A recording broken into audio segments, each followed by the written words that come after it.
Региональный Минздрав ведет работу по перепрофилированию медучреждений. Скорая помощь переведена в режим повышенной готовности, отработана маршрутизация больных. Сегодня сотрудники скорой помощи оделись в специальные костюмы, проверили оборудование и контейнеры, в которых будут транспортировать подозреваемых на коронавирус граждан. Как мы уже говорили ранее, зараженных COVID-19 в Якутии нет, но меры на случай выявления пандемии уже приняты. На данный момент на станции работает 24 бригады.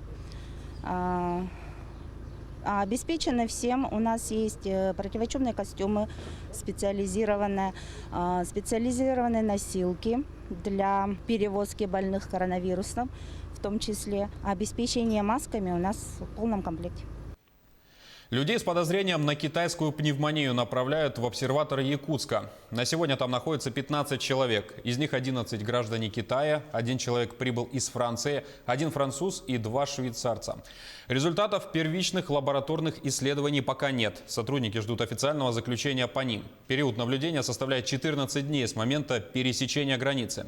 Последний забор материалов осуществляется на 10-й день пересечения границы. Всего граждан, находящихся под медицинским наблюдением и прибывших из-за рубежа, насчитывается 343 человека.